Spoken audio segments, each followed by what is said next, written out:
Welcome, ladies and gentlemen. I want to appreciate you so much because of your great support. Please consider subscribing to this channel.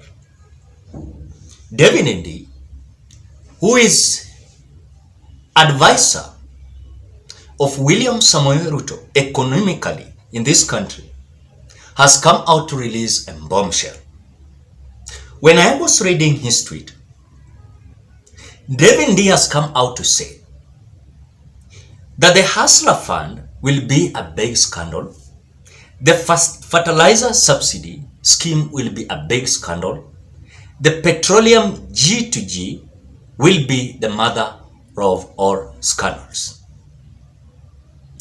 This comes after someone called Gabriel Dolan sharing a certain newspaper, and that is Saturday Nation, May 13th, 2023, the Standard,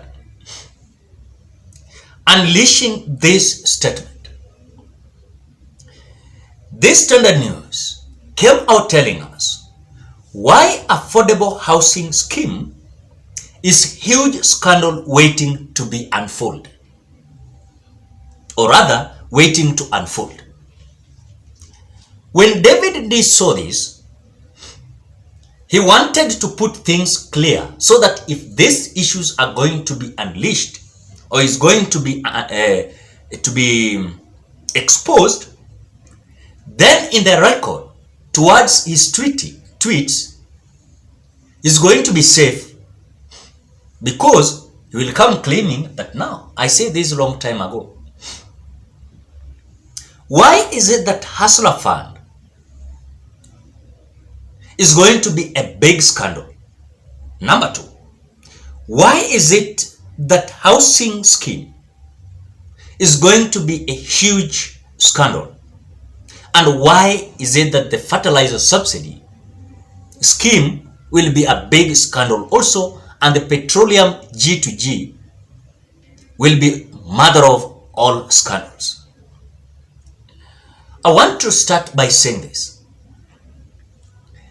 These individuals that are governing these countries, remember, bigger percentage of them were questioned during the regime of Uhuru Muigai Kenyatta. Reason behind it is either one of them has been mentioned towards the accusation and also questioning towards certain corruption in the regime of Uhuru Muigai Kenyatta.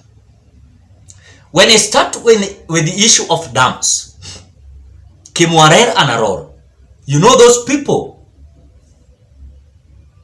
that their names were being mentioned, you know them. They are governing this country. Now, when it comes to corruption, bigger percentage of those names that were mentioned in the regime of Uhuru Kenyatta, they are now holding public offices across the Republic of Kenya. It is a simple, clear, and simple indication that it is just the same monkeys but different forest. The same monkeys but different forest. Why am I saying that? It might be seen like William Ruto and his brigades, they are meaning well to our country by this so-called housing scheme, Hustler Fund, fertilizer subsidies, and Petroleum G2G. When Ndii posted this tweet, I asked myself several questions. When this Standard came out saying that why affordable housing scheme is huge scandal waiting to unfold, now Ndii came up with other issues, schemes, that Hustler Fund, fertilizer subsidy, Petroleum G2G is also expected to have huge and mother of scandals. What does this thing mean? It means Ndii anajaribu kujitenga with a failure that is going to be unfolded as days are coming by. And because David Ndii is a man that has been contradicting and making statement left, right, center, is a man that is not honest when it comes to his advice.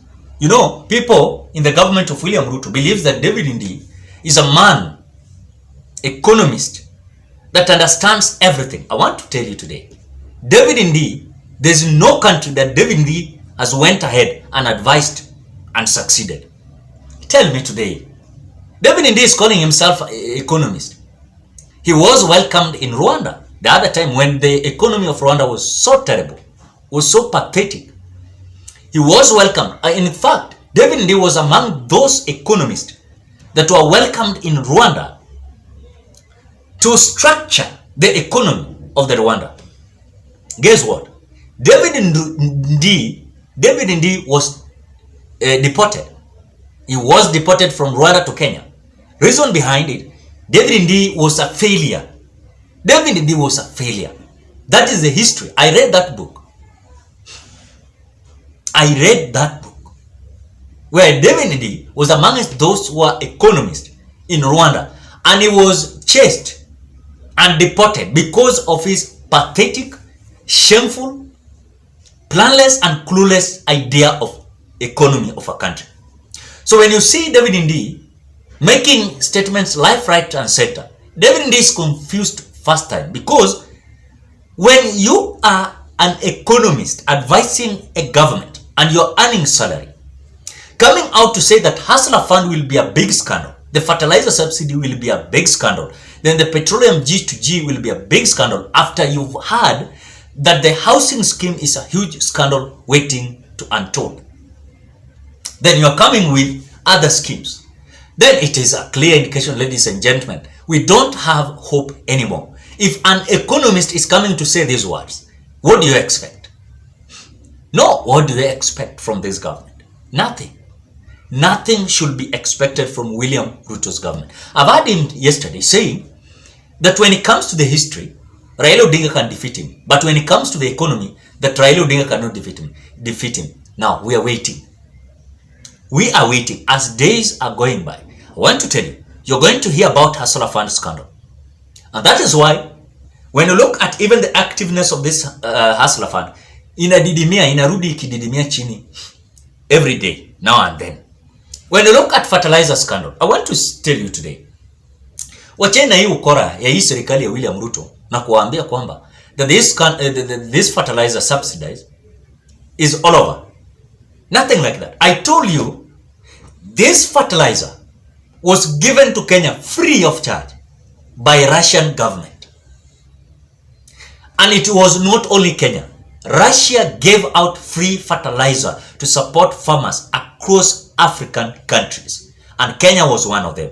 So this fertilizer, when they were brought in our country, now William Ruto took it like now subsidizing to be seen like he's able to make changes. William Ruto does not have any idea.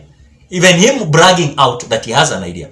William Ruto has only 2 ideas. How to distribute na kutangatanga around the country. Number 2,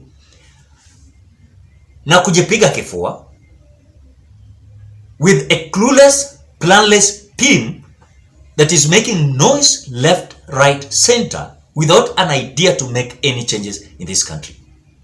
So when you see a bigger economist, someone that is respected in their government, coming out to say this, why not? There is the truth. David Ndii wants to be at least escalate himself from this kind of rhetoric stories that are going to come. This narrative is very pathetic.